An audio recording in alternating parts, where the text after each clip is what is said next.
Zeitoun, page 100. Inside, he found a woman hovering above him. She was in her 70s, a large woman, over 200 pounds. Her patterned dress was spread out on the surface of the water like a great floating flower. Her legs dangled below. She was holding on to a bookshelf. "Help me," she said.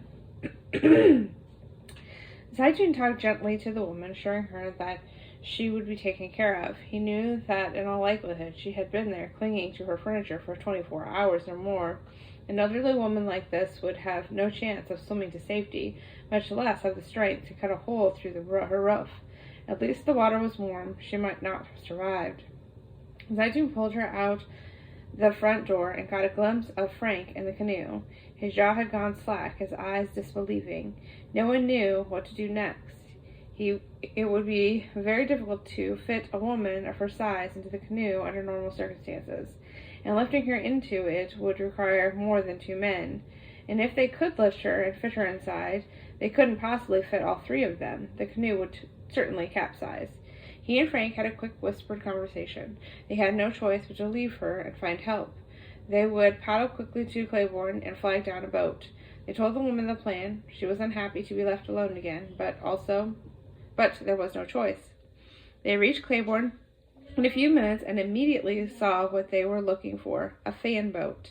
Zeitoun had never seen one in person, but they had familiar from movies. This was a military model, loud, with a great fan anchored perpendicularly to the rear. It was headed directly toward them.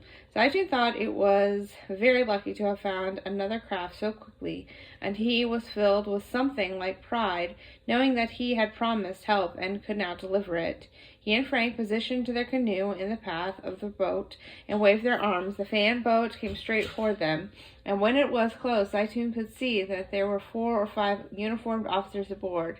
He wasn't sure if they were police or military, but he was very happy to see them. He waved and Frank waved, both of them yelling, "Stop!" and "Help!" But the fan boat did not stop, but swung around to the canoe, holding Zeitoun and Frank, not even slowing down, and continued down Claiborne. The men aboard the fan boat barely glanced at them. The fan boat's wake nearly tipped their canoe. Zeitoun and Frank still gripping either side until the waves subsided. They hardly had time to exchange incredulous looks when another boat came their way. Again it was a fan boat, but also with 4 military personnel aboard, and again Zeitoun and Frank waved and called for help. Again the fan boat swung around them and continued without a word. This happened repeatedly over the next 20 minutes. 10 of these vessels, all staffed by soldiers or police officers, ignored their canoe and their calls for assistance. Where were these boats going? What were they looking for, if not for residents of the city asking for help? It defied belief. Finally, a different sort of boat approached. It was a small fishing boat, manned by 2 young men. Though Zeitoun and Frank were disheartened and unsure if anyone would stop, they gave it a try. They stood in their canoe, they waved, they yelled, the boat stopped. "We need help," Frank said. "Okay, let's go," the men on the boat said. The young men threw a line to Zeitoun, who tied it to the canoe. The motorboat towed Zeitoun and Frank to the woman's house, and once they were close, the young men cut the engine and coasted toward the porch. Zeitoun jumped into the water again and swam to her door. The woman was exactly as they left her, in the foyer, floating near the ceiling. Now they had only had to figure out how to get her into the fishing boat. She couldn't lift herself into the boat. That wasn't an option. She couldn't drop down into the water for leverage. It was too deep, and she could not swim. "You have a ladder, ma'am?" one of the young men asked. She did. She directed them to the detached garage at the end of the driveway. Zeitoun dropped into the water, swam to the garage, and retrieved it. When he brought it back, he set it on the ground and against the boat. The plan was that the woman would let go of the bookshelf, grab the ladder, put her feet onto it, and climb up until she was above the boat and able to step into the hole. Zeitoun held the ladder while the 2 young men studied it against the boat. Ready to receive her, it seemed an ingenious plan. But she couldn't climb the ladder.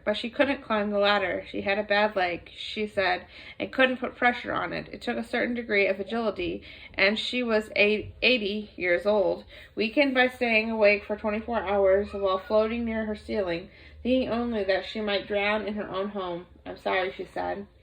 There was only one option now, they decided. They would use the ladder as a sort of gurney.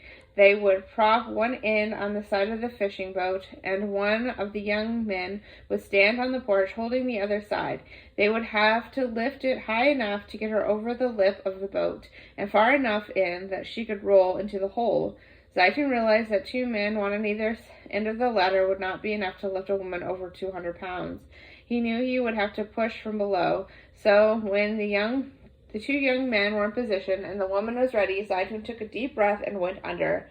From below the surface, he could see the woman let go of the bookshelf and grab the ladder. It was awkward, but she managed to place herself on top of it as if it were a kind of raft. As she put weight on the ladder, Zeitoun positioned his shoulders under it and pushed up. The motion was akin to a shoulder press machine he'd once used at a gym. He straightened his legs, and as he did, the ladder rose from the water until he saw light breaking the surface. Until he felt the air on his face, he was finally able to exhale. The woman rolled into the bed of the boat. It was not a graceful landing, but she managed to sit up. Though she was wet and breathing heavily, she was unhurt. Zeitoun shuddered as he watched her recover. It was not right to watch a woman of her age suffer like this. The situation had stolen her dignity, and it pained him to bear witness. Zeitoun climbed back into the canoe. Frank, smiling and shaking his head, stretched out his hand from the fishing boat. "That was something," Frank said. Zeitoun shook his hand and smiled.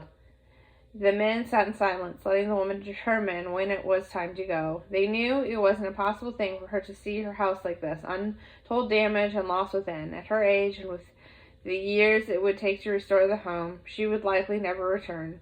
They gave her a moment. Finally she nodded, and they arranged their convoy. Zeitoun was alone in the canoe, being towed behind. He was soaked and exhausted. With Frank directing the fishing boat, they made their way toward the couple who had been waving the white cloth. On the way there, they heard another cry for help. It was another older couple in their 70s, waving from their second-story window. "You ready to leave?" Frank asked. "We are," the man in the window said. The young fisherman brought the caravan to the window, and the couple, fit and agile, lowered themselves into it. With 6 people now aboard the fishing boat, they arrived at the White Flag House. The couple living there lowered themselves down, making the number in the fishing boat 8. The young men had seen a temporary medical staging ground set up at the intersection of Napoleon and St. Charles, and they agreed that they would deliver the passengers there. It was time for Zeitoun and Frank to part ways with their companions. Frank, stepping back into the canoe, said goodbye. "Good luck with everything," one of the young men said. "You too," Zeitoun said. They had never exchanged names.